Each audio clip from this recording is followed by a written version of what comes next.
SS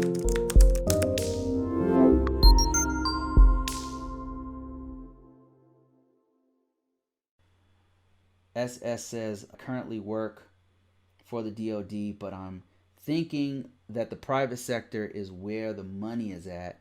Am I correct? Or does it balance out with the benefits? It depends on what you want, SS. Having worked at the private and public sector, it's actually a good question. This is something I should probably do videos on. But off the top of my head, I got to tell you what I've been through and what I've done, and what in the comparison of private sector and the department in the public sector. Public sector, if you guys don't, for those who don't know, is the federal government, state government, basically where taxpayers' money is paying for services that benefits everyone. It's things like Department of Homeland Security, FBI, the Navy, the Air Force, the Marines, state government, California state government, stuff like that. Like where the taxpayers' money pays its public sector because you're serving the public. Private sector is Google, Microsoft, Airbnb, stuff like that. Uber, it's privately owned companies. That's the difference between the two. I would say, having worked in both, and right now I'm in the private sector, I would say it depends on the organization. Because I've worked for some really good public sector organizations. I've worked for the Air Force, the Army, the Department of Defense, DISA. I've worked with DHS, the Navy. I've worked with the Marines. I worked with NASA. And it really depends on the internal organization that makes it or breaks it for me. And me as a contractor, though. So I was a contractor in most of those, except when I was in the military. And I would say being out of the military is 1,000,000,000% better. So JJ, just so you know, man, it's going to get a lot better. The pay is going to get better. I would say I did no longer miss it. But when I first got out, I really missed the camaraderie. I really missed that, the brotherhood. I missed that's something you don't get in the private sector. People, it's dog eat dog. It's pretty much people it's crazy. There's no loyalty at all. Like, get that out of your mind. In the military, there's a camaraderie, there's a brotherhood, there's a fabric that connects all of you. No matter where you came from, no matter what race, all of us have a mission. And so that binds us together. And you don't have time to worry about BS. Like, all this BS happening. Like, it's just BS, man. Like, you have a mission to do, and that is it. That's it. And that common purpose forces you all to work with one another and protect each other, especially in war zones. So that right there is something I kind of miss. But in the private sector, is none of that. It's companies don't really care about employees. Most. Let me walk that back a bit and say that some companies are really incredible. I've worked for a couple. I work for some really, really incredible companies. Really, really incredible companies. That their culture is awesome. They do take care of their people. They have all these incentives for you to stay. They want to groom you and make you better because they see you as really, truly part of the team. But to answer the question, currently working in DoD, but I'm thinking of the private sector, is where the money at? That's true. You will make more. There's more money there, I would say. But is it better? Depends on what you like.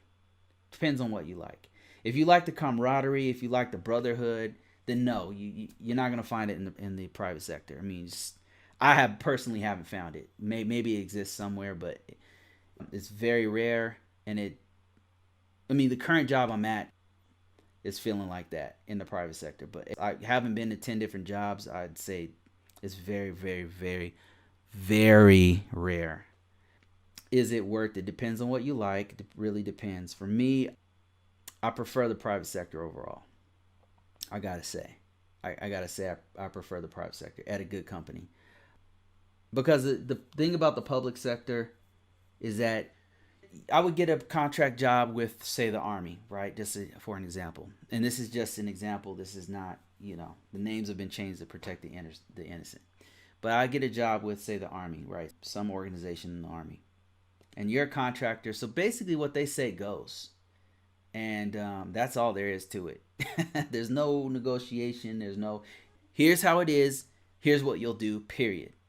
You know, there's some good and bad to that. The good is you know exactly what you're supposed to do, period. And here's the box, and then you stay in it. But the bad news is that there's fewer times that you can innovate. There's not as much flexibility to do things a little bit different or change the culture or evolve with the culture. There's just fewer things that you can do with that. So depends on what you like. Me, I personally prefer the private sector, but it was a hard road with the private sector because there's no loyalty, especially if you're a contractor. Cutthroat, man, cutthroat. Sorry, but I'm talking about civil service versus contractor. Yeah, my statement stands. Like civil service, closest I got to that, I was never a civil servant. I was a military. But yeah, the brotherhood is there. It's more solid. It's more stable. Being a civil servant, I would say, they don't just fire you out of nowhere. With contract work, which I did for many years, man, it's brutal. It's brutal, man. Organization can let you go whenever they want for whatever reason.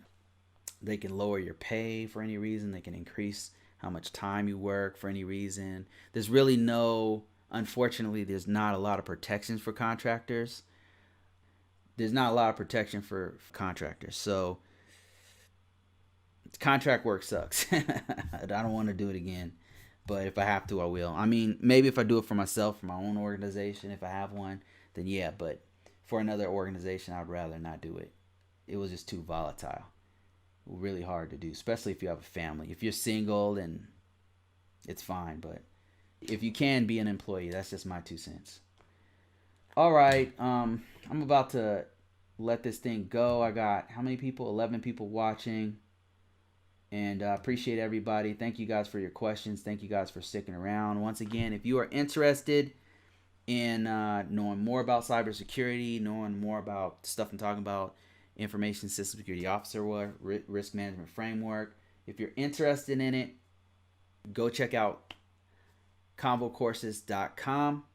And I've got tons of free stuff out there that you can check out. I got how to get into, let me just show you what I'm talking about. I've got ConvoCourses.com, how to get into cybersecurity, how to get in and get up to 6 figures, how to work remotely. I've got how to do documentation on system security controls. There's a lot of stuff, and I'm constantly upgrading, constantly adding more things, and every now and then I give crazy discounts. So just go ahead and sign up for free and check out the free stuff. If you're interested, check it out. And I think I got one last question I think I can do. You ever thought of starting your own ISO organization? I have thought about it. I think I'm more of a teacher, to be honest with you. I'm more of I like teaching better. It's just easier for me. It's more comfortable. It just seems natural to have my own organization. I would probably, if I did consulting work, I could probably do that. Consulting work, I would do the stuff I'm doing now, but just for companies. I've done it before. I've done that before, actually. Yeah, I've done that before a couple times. That's fun. I would do one-offs. I don't know that I would want employees. I don't know that I would want to go that far. Haven't had employees before. I didn't like it. All right, guys. I'm out of here.